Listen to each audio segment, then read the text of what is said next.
नमस्कार. लक्षवेधीच्या या दुसऱ्या भागामध्ये आपल्या सगळ्यांचं स्वागत. आपण चर्चा करतोय भारतात झालेल्या 5 विधानसभा निवडणुकीच्या निकालानंतरच्या विश्लेषणाच्या परिणामांची सुद्धा. आपल्या सोबत असलेल्या विविध मान्यवरांचा आपल्याला एकदा पटकन परिचय करून देतो. आपल्या सोबत विविध राजकीय विश्लेषक जोडले गेलेले आहेत. वैजंती आपटे, शैलेंद्र परांजपे, राही भिडे, संजय तिवारी आणि संजय ठाकूर. सर्व मान्यवरांचं या चर्चेमध्ये स्वागत करूयात. चर्चेच्या पहिल्या भागामध्ये आपण उत्तर प्रदेशची सविस्तर चर्चा केली. आता पुढच्या टप्प्यात या भागामध्ये गोव्याहून काय निरोप आलाय, कशा प्रकारचे संकेत आले आहेत याची चर्चा आपण करणार आहोत. वैजंती कुलकर्णी आपटे, आपल्यासाठीचा पहिला प्रश्न. गोव्यामध्ये कोणत्याही प्रकारे बहुमताच्या जवळ कोणीही जाऊ शकत नाही असं एक्झिट पोल सांगत होते. एक्झिट पोलच्या माध्यमातून त्रिशंकू सरकार गोव्यात असेल असंही सांगितलं जात होतं. हा संकेत, या प्रकारचा अंदाज निकालामध्ये उलटा पडलाय. हो, असं बऱ्याचदा घडतं की एक्झिट पोल मध्ये आपण एक शक्यता व्यक्त केलेली असते आणि प्रत्यक्षात त्याच्या वेगळं काहीतरी घडतं आणि त्याचाच प्रत्यय आपल्याला आज गोव्यात आलेला आहे की गोव्यामध्ये भाजप बहुमताच्या दिशेने जात आहे आणि सरकार स्थापनेचा दावा करत आहे. आणि त्रिशंकू म्हणजे गेल्या वेळच्या अनुभवावरनं हे एक्झिट पोल आणि गेल्या वेळचा अनुभव यावरूनही हे मत प्रदर्शित केलं असेल कोणी किंवा अंदाज व्यक्त केला असेल की गेल्या वेळेला काँग्रेसला बहुमत मिळूनही सरकार स्थापन होऊ शकलं नाही आणि नितीन गडकरी तेव्हा तिथे प्रभारी होते आणि त्यांनी भाजपचं सरकार स्थापन करून दाखवलं. यावेळेला देवेंद्र फडणवीस यांच्यावर ही जबाबदारी होती आणि गोव्याचे मुख्यमंत्री प्रमोद सावंत यांच्या नेतृत्वाखाली ह्या ज्या निवडणुका झाल्या तर त्यामध्ये भाजप 21 ही मॅजिक फिगर आहे आणि भाजपला 19 जागांवर आघाडी आतापर्यंत मिळालेली आहे. ही मला वाटतं की चांगली गोष्ट झालेली आहे की फार घोडेबाजार फारसा न होता तिथे सरकार स्थापन होईल असं आता वाटतंय. आणि दुसरी गोष्ट की मनोहर पर्रीकरांचा मुलगा उत्पल पर्रीकर यांचा पराभव झालाय. अपक्ष ते राहिले आणि ऐन वेळेला त्यांनी भाजपला सोडचिठ्ठी दिली आणि अपक्ष राहिले. परंतु भाजपच्या वरिष्ठांनी त्यांचं खूप मन वळवण्याचा प्रयत्न केला होता आणि त्यांना डिचोली सारखा सेफ मतदारसंघ जिथनं ते अगदी 100% निवडून येऊ शकत होते असाही ऑफर केला होता. परंतु त्यांनी पणजीतूनच उभं राहायचा हट्ट धरला आणि त्यामुळे भाजप त्यांची ती इच्छा पूर्ण करू शकली नाही आणि ते अपक्ष उभे राहिले आणि आज पराभूत झाले. अदरवाईज पर्रीकर या अनुषंगाने एक पटकन एक छोटा प्रश्न शैलेंद्र परांजपे आपल्यासाठी आहे. भारतीय जनता पार्टीचा गोव्याचा विजय हा मतविभाजनाचा आहे हे सुद्धा पसरवलं जात आहे. नाही, गोव्यामध्ये मतविभाजनापेक्षा सुद्धा एखाद्या उमेदवाराला किंवा एखाद्या राजकीय नेत्याला 8,000 मतं जर स्वतःची मिळवता येण्याची इतकी ताकद असेल तर तो निवडून येऊ शकतो, हे गणित आहे. आणि अनेक नेते भाजपमध्ये असेही आलेले आहेत, आत्ता निवडून आलेल्यांमध्ये सुद्धा आहेत त्यात 1-2 लोक की ज्यांनी भाजपकडे येऊन सांगितलं की माझी 8,000 मतं आहेत, पक्षाच्या चिन्हावर काय मिळतील ती एक्स्ट्रा मतं. तर हे अगदी स्पष्टपणे दिसतं. त्यामुळे मला देखील असं आधी वाटलं होतं आज सकाळपर्यंत की प्रमोद सावंतांच्याबद्दल काहीशी नाराजी होती कारण तुलना पर्रीकरांशी होत असे आणि मनोहर पर्रीकरांच्या तोडीचा नेता गोव्यामध्ये आतापर्यंत तरी भाजपकडे नव्हता आणि नजीकच्या काळात इमिजिएटली तयार होण्याची शक्यता दिसत नाही. त्यामुळे प्रमोद सावंतांच्याबद्दलची नाराजी काहीशी भोवेल. प्लस मागच्या वेळेला बीजेपीकडे 4 आमदार कमी असूनही त्यांनी सरकार बनवलं होतं काँग्रेसच्या लिथार्जीमुळे. त्यामुळे फटका बसेल की काय असं मला वाटत होतं. परंतु 19 जागावर आलेत आणि तरीही मी पुन्हा कॉशन करतोय की सुदीन ढवळीकरांनी जे विधान केलंय की किंग मेकर नाही तर मगोपा हा किंग असेल, त्यामुळे त्यांची जर किंग बनण्याची महत्वाकांक्षा त्याला धुमारे फुटले त्याला जर चिदंबरमनी खत पाणी घातलं तर महाराष्ट्रातला प्रयोग होऊ शकतो असं वाटू शकतं. आणि अर्थात पण एवढी परिस्थिती आता सुद्धा आहे का? कारण काँग्रेस 11 आहे आणि जवळपास 19 ते 20 पर्यंत भारतीय जनता पार्टी पोहोचताना दिसते. नाही, बीजेपी 19 आहे आणि त्यांना वगळून बाकी सगळे एकत्र आले की 21 होतात. यावर संजय ठाकूर यांचं एकदा मत घेऊयात पटकन. कारण संजयजी, आपल्याला माहिती असेल थोड्या वेळापूर्वी जे वक्तव्य आलं की मगोप आणि काही अपक्षांना सोबत घेऊन प्रयत्न केला जाईल सत्ता स्थापनेचा. संजय ठाकूर, गोव्यामध्ये ज्या पद्धतीचं मतपेटीतून निकाल आलेले आहेत ते नंतर सत्तेत सुद्धा परावर्तित होतील. देखिए, मेरे हिसाब से तो ऐसा कोई संकट है नहीं, लेकिन राजनीति में किसी भी स्थिति को नकारना भी संभव नहीं है. अब जब मगोप के नेता ही कह रहे हैं कि मैं मुख्यमंत्री किंग मेकर नहीं बनूंगा, किंग बनूंगा, अगर उनकी इच्छा हो गई मुख्यमंत्री बनने की तो थोड़ा पेज जरूर अटकेगा. लेकिन आप जो आंकड़े दिखा रहे हैं उस आंकड़ों में भाजपा 20 पे दिख रही है और मैजिक जो संख्या है वो 21 की है. तो ये स्थिति में मैं ये कह सकता हूं कि अब कांग्रेस के लिए यह स्वप्न जैसा ही है ऐसी कोई स्थिति निर्माण कर पाना। और पिछले चुनाव से ज्यादा मनोहर पर्रिकर जी के रहते हुए जो चुनाव हुआ था, उस चुनाव में जितनी सीटें भारतीय जनता पार्टी को मिली थी, आज के दिन में अगर उससे ज्यादा सीटें मिल रही हैं भारतीय जनता पार्टी को, इसका मतलब है कि गोवा में भी नरेंद्र मोदी जी का प्रभाव, प्रमोद सावंत जी के अच्छे गुड गवर्नेंस का, सेंट्रल गवर्नमेंट की पॉलिसीज को इंप्लीमेंट करने का प्रभाव और देवेंद्र फडणवीस के एक्यूमेन का प्रभाव वहां पे साफ साफ दिख रहा है और सीटें बढ़ गई हैं भाजपा की। या सगळ्या चर्चेमध्ये एक पटकन पुढचा मुद्दा माझा संजय तिवारी आपल्यासाठी आहे। संजयजी, ज्या पद्धतीने देवेंद्र फडणवीसांच्यावर जबाबदारी गोव्याच्या प्रभारी पदाची होती आणि त्या प्रभारी पदाच्या निमित्तानं काही गोष्टी अधोरेखित झाल्या की गोव्यामध्ये भारतीय जनता पार्टीच्या बंडखोरांनाही थंडोबा करण्याच्या साठीचे प्रयत्न यशस्वी झाले। हे प्रयत्न हे नक्की कुठल्या रणनीती निमित्तानं झाले? प्रसादजी, आपण देवेंद्र फडणवीस यांना जाणतो, ते आज मोठ्या उंचीचे नेते आहेत, अगदी देशाच्या पातळीवरती त्यांची उंची बऱ्यापैकी आहे आपण जाणतो, पण त्यांनी आपली ती उंची, आपला अनुभव सगळं बाजूला ठेवून अगदी सामान्य कार्यकर्त्यांच्या आणि इतर कॅन्डिडेट्सच्या स्तरावर येऊन आणि त्यांना नाराजी त्यांची शमवण्यासाठी खूप महत्वाचं असं मला म्हणावंसं वाटतं प्रगल्भ असं त्यांनी काम केलं, जे आपल्याला दिसतंय। जसं आधी बोलण्यात आलं तशा पद्धतीनं की जे प्रमोद सावंत आहेत त्यांच्याबद्दल नाराजी नक्कीच होती, पण ती बऱ्या प्रमाणात थंड करण्यात आणि मतं वळवण्यात, लोकांना भाजपकडे वळवण्यात त्यांनी फार महत्वाची भूमिका नोंदवली आहे, हे आपल्याला विसरून चालता येणार नाही। आणि मला असं वाटतं की गोव्यामध्ये भाजपला वगळून कोणतेही सरकार आजच्या स्थितीला बनण्यासारखी स्थिती दिसत नाहीये। गोवा म्हणजे संजय तिवारीजी, आपण आपल्या विश्लेषणाच्या निमित्तानं हेही अधोरेखित केलं की आत्ताच्या घडीला गोव्याची परिस्थिती ही तसं म्हणावं तितकी राजकीय दृष्ट्या अस्थिर दिसत नाही, पण अर्थात राजकारण हा शक्य अशक्यतांचा खेळ आहे। या निमित्तानं एक वैजंती कुलकर्णी आपटे, आपल्याला मतप्रदर्शन करायचं असं वाटतं, एक संधी 30 सेकंद आहेत आपल्याकडे। राजकारणात काही होऊ शकतं असं पण आपण म्हणतो, पण महाराष्ट्रात जी चूक झाली भाजपकडून की 105 आमदार येऊनही, सर्वात मोठा पक्ष होऊनही सरकार स्थापन केलं नाही त्यांनी, ती चूक गोव्यामध्ये ते करणार नाहीत असं वाटतं आणि सरकार स्थापनेचा दावा करून आवश्यक ते बलाबल मिळवतील असं मला वाटतं। याच सर्व शक्य अशक्यतांच्या चर्चेच्या निमित्तानं आता पंजाबचाही विषय चर्चेत घेणं गरजेचं आहे। पंजाब हे देशाच्या सीमावर्ती प्रांतातलं एक अत्यंत महत्त्वाचं राज्य। याच पंजाबमध्ये काँग्रेसच्या अंतर्गत झालेली बंडाळी ही त्यांच्यासाठी कशा पद्धतीनं डोकेदुखी ठरली हे समोर आलंय। काँग्रेस पंजाब गमावून बसली आहे, अर्थात काँग्रेसनं पंजाब गमवावा याच्यासाठी काँग्रेस विरोधक हे खुलेआमपणे आणि पडद्यामागून सुद्धा कार्यरत होते, हे लपून राहिलेलं नाही। माझा पुढचा प्रश्न पटकन संजय ठाकूर यांच्यासाठी आहे, आपच्या विजयात भाजपचं योगदान आहे का? नहीं, वहां पे तो कांग्रेस के प्रति इतना गुस्सा था और अकाली दल के प्रति इतना गुस्सा था लोगों में कि कोई विकल्प ही नहीं था। भाजपा लड़ नहीं रही थी पूरी तरह से। देखिए, मैं भाजपा की राजनीति करने की और इलेक्शन लड़ने की जो स्टाइल है, संगठन बनाने की जो स्टाइल है, मैं आपको निश्चित रूप से कह सकता हूं कि जिस तरह से उन्होंने बंगाल में किया, आप देखेंगे अगले चुनाव में बंगाल का उत्तर प्रदेश कर देंगे वो, और पंजाब में भाजपा अगले चुनाव में पंजाब का बंगाल कर देगी। मेरा अर्थ वहां के जो उसके रिजल्ट्स हैं चुनाव के, अगले चुनाव में आप देखेंगे भाजपा पूरी तरह से काम शुरू कर चुकी है और भाजपा पंजाब में बंगाल जैसा प्रदर्शन कर देगी। और मेरा निश्चित मत है कि अगले चुनाव में बंगाल में भारतीय जनता पार्टी उत्तर प्रदेश का रिजल्ट दोहराएगी। ये देख लीजिएगा।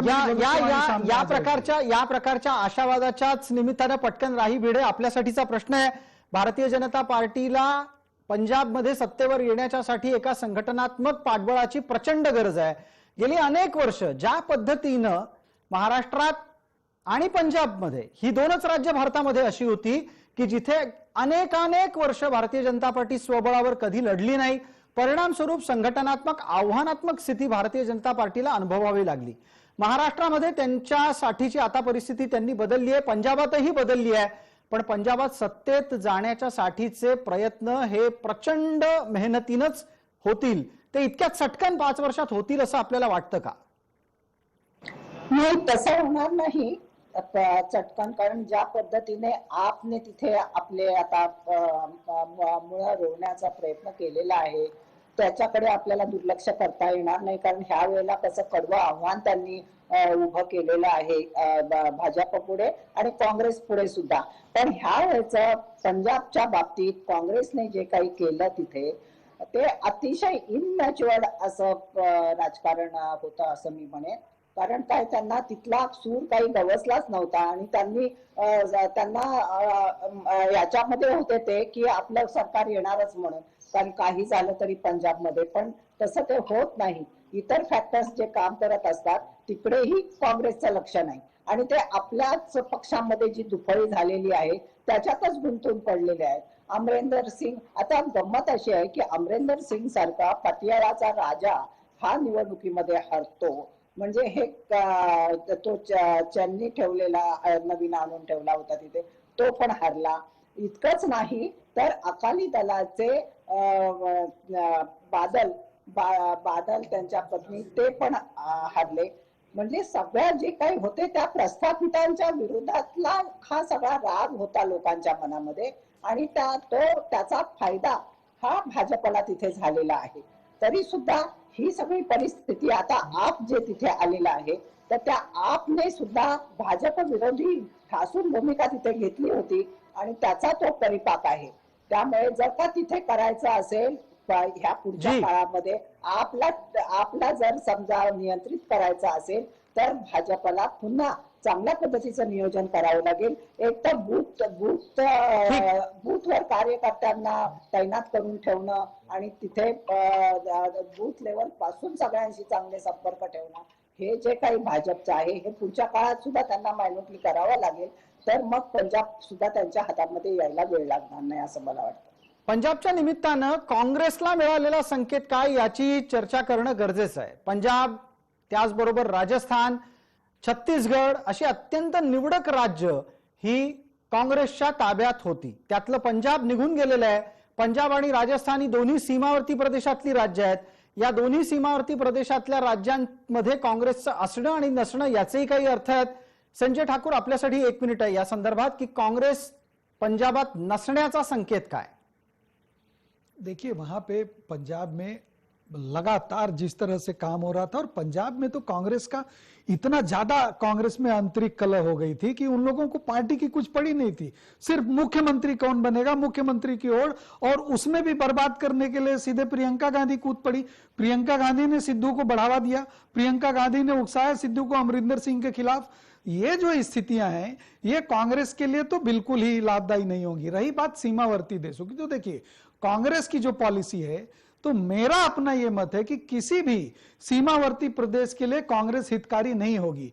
कांग्रेस का जो स्टैंड है, कांग्रेस का राष्ट्र के प्रति जो स्टैंड है, कांग्रेस का आतंकवादियों के प्रति जो स्टैंड है, आतंकवादी दूसरे देशों में जाके अटैक करने पर उस पर प्रश्न चिन्ह खड़ा करना, चीन के इन्वाय से जाके मिलना, विरोधी राष्ट्र जो राष्ट्र विरोधी गतिविधियां कर रहे हैं उन लोगों के संपर्क में जाना, सिद्धू का वाजवा को जाके मिलना, इमरान खान को मिलना, जबकि देश में इतना ज्यादा विरोध हो, तो कांग्रेस जो है वो किसी भी सीमावर्ती प्रदेश में असल में मेरी दृष्टि में राज्य करने लायक है नहीं, वो धोखादायक ही है। और मुझे ऐसा लगता है कि अब वहां के लोगों को भी ये प्रतीत होने लगा है, इसीलिए झगड़े के बावजूद नशे का कारोबार पंजाब में जो, और आप देखिए कि ये दोनों भाई बहन, 1 सेकंड लूंगा प्रसाद जी, दोनों भाई बहन दूसरे प्रदेशों के अत्याचार के बारे में बात करते हैं, लेकिन इस समय राजस्थान पूरे रेप की राजधानी बनी हुई है, लेकिन कभी कांग्रेस नेतृत्व राहुल गांधी, प्रियंका गांधी उसकी बात नहीं करते हैं। राजस्थान में भी हालात बहुत खराब हैं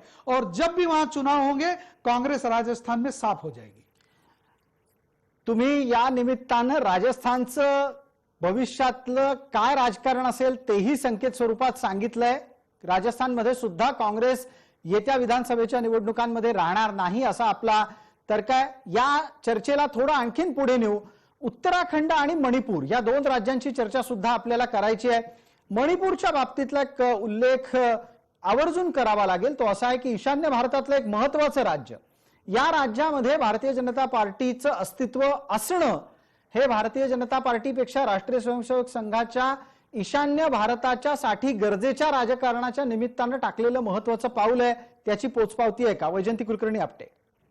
हो नक्कीच, कारण गेली काही वर्ष ईशान्य भारतावर म्हणजे जसे मोदी पंतप्रधान झाले तेव्हापासून ईशान्य भारतावर त्यांनी खूप कॉन्सन्ट्रेशन केले आणि राष्ट्रीय स्वयंसेवक संघाचे कार्यकर्ते तिथे अगदी तळागाळातल्या लेव्हल पासून काम करतायत आणि त्याचीच प्रचिती ही आपल्याला निवडणुकीत दिसली. कारण केवळ राजकीय पक्ष म्हणून नाही तर पूर्ण त्या ईशान्य भारताचा विकास. आपल्याला माहितीच आहे की आता नुकतीच मणिपूरमध्ये पहिल्यांदा रेल्वे गेली. इतक्या वर्षामध्ये रेल्वे मणिपूरमध्ये का गेली नाही असा प्रश्न सर्वसामान्य लोकांना तिथल्या पडणं अगदी स्वाभाविक आहे. पण विकासाची राजनीती हे जे मोदींचं तत्व आहे त्यानुसार ही रेल्वे सुरू झाली मणिपूरमध्ये आणि एकूणच ईशान्य भारतावर त्यांनी कॉन्सन्ट्रेट केलंय आणि तिथे विकासाचा हा मुख्य मुद्दा आहे. मणिपूरच्या निकालाच्या निमित्तानं एक मुद्दा आणखीन शैलेंद्र परांजपे आपल्याकडून लक्षात घेतो, तो असा आहे की मणिपूर केवळ आणि केवळ स्वतःपुरतं प्रभाव टाकणारं राज्य नाही. 7 सिस्टर्स ज्या 7 प्रमुख प्रदेशांनी ईशान्य भारत बनलेला आहे त्या 7ही प्रदेशांवर याचा परिणाम राहील. नागालँड वगळता भारतीय जनता पार्टीच्या कडून सत्ता आसपासच्या प्रदेशात दिसतीये. मणिपूरच्या मधल्या सत्तेचा परिणाम केंद्रावर आहे का? केंद्रातल्या नीतीचा तो परिणाम आहे का? आणि तो आसपासच्या प्रदेशातला सुद्धा परिणाम दिसायचा आहे का? मणिपूरच्या निकालाचा परिणाम केंद्रावर होणार नाही, पण केंद्र सरकार बदलले त्याचा परिणाम नॉर्थ ईस्टवर नक्की दिसतोय. कारण मोदी 2014 साली पंतप्रधान झाल्यापासून गेल्या 7-8 वर्षांमध्ये प्रचंड प्रमाणात पायाभूत सुविधा, त्याच्यानंतर पैसे मोठ्या प्रमाणावर त्या भागात दिले गेलेत. आणि तुम्ही जसं म्हणालात की नागालँडमध्ये ठीक आहे की 90-95% पर्यंत ख्रिश्चन पॉप्युलेशन आहे, त्यामुळे तिथे प्रॉब्लेम आहे. परंतु सिक्कीममध्ये सिक्कीम डेमोक्रॅटिक फ्रंट SDF 20 वर्ष पवन चामलिंग मुख्यमंत्री होते आणि ते येईल त्या केंद्रातल्या सत्तेशी जुळवून घेत होते. त्यामुळे सिक्कीममध्ये पण एका रात्रीत भाजप येईल असं नाही. परंतु ओव्हरऑल त्या 7ही राज्यांमध्ये भाजपला चांगले दिवस नक्की आहेत. त्याची संख्या कमी असली तरी सुद्धा त्यांनी सगळ्यात पहिला निर्णय म्हणजे प्रकाश जावडेकर फॉरेस्ट मिनिस्टर पर्यावरण मंत्री होते 14 साली आणि पहिला निर्णय जो पर्यावरण मंत्रालयाचा होता, पहिल्या मीटिंगमध्ये एका तासात साधारणपणे 5000 बांधकामं आहेत की जी सीमावर्ती भागातली आहेत आणि फॉरेस्टची कारणं किंवा काही अन्य हाय टेन्शनची वायर वगैरे अशी कारणं असल्यामुळे ती कामं झालेली नव्हती, ती एका फटक्यात केली आहेत. त्यामुळे सीमावर्ती भागातले रस्ते म्हणजे आपण जर सिक्कीममध्ये गेलो नथुला पासला तर चायनाची पलीकडे पक्की सडक भिंतीपर्यंत आहे जी, पण भारताच्या माणसाला जायचं तर त्याला चढून जाऊन तो दमणार कधी लढणार कधी अशी परिस्थिती आहे. तर या सगळ्या गोष्टी तिथे खूप महत्वाच्या आहेत आणि तिथल्या लोकांना आपण मुख्य प्रवाहातल्या आहोत असं जर खरंच वाटायला लागलं असेल आता गेल्या 8 वर्षामुळे तर हा फरक दिसेल आणि त्याचा नक्की केंद्र सरकारला फायदा होईल हे निश्चित. बिलकुल. एक संजय तिवारी यांच्यासाठीचा पुढचा प्रश्न. संजय तिवारी, ईशान्य भारताची चर्चा ही मणिपूरच्या निकालामुळे होतीये. भारतीय जनता पार्टीचा मणिपूर मधला विजय हा त्या निमित्तानं अधोरेखित होतोय. पण आणखीन एक बाब आपल्याला लक्षात आणून द्यायला हवी, ती म्हणजे अशी की भारतीय जनता पार्टीचं केंद्रात सरकार येण्यापूर्वी 10 वर्ष जी व्यक्ती भारताचा पंतप्रधान होती त्या व्यक्तींनी आसामचं अर्थात ईशान्य भारतातल्या एका अत्यंत महत्वाच्या प्रदेशाचं नेतृत्व केलं होतं. 10 वर्ष पंतप्रधान ज्या भागाचे असतात त्या भागामध्ये विकासाची गंगा पोहोचत नाही याचं श्रेय काँग्रेसच्या खात्यात जाणार आहे. अगदी आपण जर असं म्हणालो की पंतप्रधान त्या काळाचे तत्कालीन पंतप्रधान त्या भागातून रिप्रेझेंट करत होते, पण याचा अर्थ हा नाही की त्यांनी त्या तिथे काही काम केलेलं आहे. उलट लोकांच्या अपेक्षा अगदी धुळीस मिळाल्या. म्हणजे हे फक्त जे काही टोकनिझम होतं काँग्रेसचं त्याला आता बऱ्यापैकी प्रमाणात मोदींच्या सरकारने रिप्लेस केलेलं आहे. कामं दिसत आहेत जसा आधीचे वक्ते बोलले. मला फक्त हेच म्हणायचं आहे की आसाम, त्रिपुरा आणि अरुणाचलचा आपण निकाल बघितलाच आहे. आता मणिपूरमध्ये जर मणिपूरचा इतिहास बघितला 77 मध्ये तिथे जनता पार्टीचं राज्य होतं किंवा 21व्या शतकाच्या सुरुवातीला तिथे समता पार्टीचं सरकार होतं. म्हणजे मणिपूर काय मेनलँड इंडियापासून वेगळा नव्हता जी. आता या मध्ये ज्या पद्धतीनं बिरेन सिंगच्या सरकारने काम केलं, डबल इंजिन सरकार तिथेही आपल्याला काम करताना दिसलं, तर त्याचे चांगले परिणाम आलेले आहेत आणि खरंच भारताच्या दृष्टीनं सुखाव बाब आहे. बिलकुल. चर्चेच्या शेवटच्या टप्प्यात आपण आहोत. उत्तराखंडची चर्चा जाता जाता आपण करणार आहोत ती या निमित्तानं की उत्तराखंडमध्ये मोठा पूर, पुराच्या नंतर कोरोनाचे निर्बंध असे एका पाठोपाठ हे अनेक संकटांच्या मालिक्याचे अनुभव तिथल्या स्थानिकांना आले. कोरोनाच्या काळात ज्या संपूर्णपणे यात्रा परिसरावर उत्तराखंडचा व्यवसाय आहे, चरितार्थ आहे, तेच खोळंबलेलं होतं. इतकंच नाही तर कुंभच्या निमित्तानं उत्तराखंडमध्ये रोजगार उपलब्ध करून देण्याच्या साठी जे प्रयत्न झाले त्या प्रयत्नांना सुद्धा कोरोनाची एक मार पडली किंवा त्यावर फटका पडला आणि दुसऱ्या बाजूला अपप्रचारानं सुद्धा उत्तराखंडमध्ये झालेल्या कुंभवर अनेक विविध प्रकारचे आक्षेप घेण्यात आले. या सगळ्या गोष्टी अशा कुठल्या बदलामुळे मागे पडलेल्या आहेत संजय ठाकूर? देखिए ऐसा है कि कांग्रेस और भाजपा का मुख्य अंतर यही है, निर्णय प्रक्रिया. बीजेपी इमीडिएट निर्णय लेती है, एक्शन करती है, और कांग्रेस सालों साल अपना राष्ट्रीय अध्यक्ष के चुनाव करने में लगा देती है. बीजेपी ने जरूरत पड़ी 2 मुख्यमंत्री बदले और एक ऐसे नौजवान चेहरे को लाया जो छात्र जीवन से ही भारतीय जनता पार्टी का कार्यकर्ता रहा हुआ नौजवान तरुण चेहरा लाया और उन्होंने मेहनत से काम करना शुरू किया. नरेंद्र मोदी जी की नीतियों को जब से पुष्कर सिंह धामी बने इतनी गति लाई है उन्होंने हर उनके प्रोग्राम में. तो देखिए ये निर्णय प्रक्रिया, कोई निर्णय अगर आप टालते रहेंगे तो उसका नुकसान होगा. एक तरफ पंजाब में कांग्रेस ने कितना समय लगाया, पहले उनको पता ही नहीं चल रहा था. पहले सिद्धू को बोला बनाएंगे, फिर सिद्धू को भी नहीं बनाया, तीसरे को बना दिया और झगड़ा बढ़ाते गए. दूसरी तरफ भाजपा सारे कंसर्न लोगों को बैठा के एक निर्णय करके, और यहां पे भी देखिए अंतिम समय में उन्होंने हरीश रावत को उतारने की गलती की. कांग्रेस ने उतारना ही था तो 3 महीने पहले उतारे होते तो शायद उसका कुछ असर होता, और उसका पूरा लाभ नरेंद्र मोदी जी ने और पुष्कर धामी ने मिलकर लिया है. और यही वजह है कि पूरी क्लियर कट मेजॉरिटी बीजेपी को वहां मिली. याच निमित्तानं मात्र एक दुसरी बाब थोडी नकारात्मक घडली आहे की पुष्कर सिंग धामी स्वतः पराभूत झालेले आहेत. आता गेल्या जवळपास 6 ते 8 महिन्यांमध्ये 2 मुख्यमंत्री बदलले. पुष्कर सिंग धामी आता पराभूत झाले निवडणूक निकालात. आता येणाऱ्या काळात नवा मुख्यमंत्री असेल का धामींनाच परत आणलं जाऊ शकतं? संजय जी आपल्यासाठी इस बारे में तो भारतीय जनता पार्टी की जो संसदीय बोर्ड है वही निर्णय कर सकती है. लेकिन मैं अगर मुझे निर्णय का अधिकार दिया जाए तो मैं तो कहूंगा कि यह हक पुष्कर सिंह धामी का ही है. किसी गणित के तहत या किसी रिबेलियन चीजों की वजह से अभी ठीक से पता नहीं कि किस वजह से वो चुनाव हारे हुए हैं, क्योंकि चुनाव उनको हारना नहीं चाहिए था. लेकिन भारतीय जनता पार्टी में देखा गया है कि इसके पहले हिमाचल के भी मुख्यमंत्री रहते हुए वहां के मुख्यमंत्री हारे चुनाव तो भारतीय जनता पार्टी ने बदल दिया. तो भारतीय जनता पार्टी के जो काम करने का तरीका है वो बिल्कुल ही अलग है, इसलिए कुछ कहना मुश्किल होगा. तो ये तो आने वाले समय में ही पता चलेगा कि क्या उनके बारे में निर्णय होता है.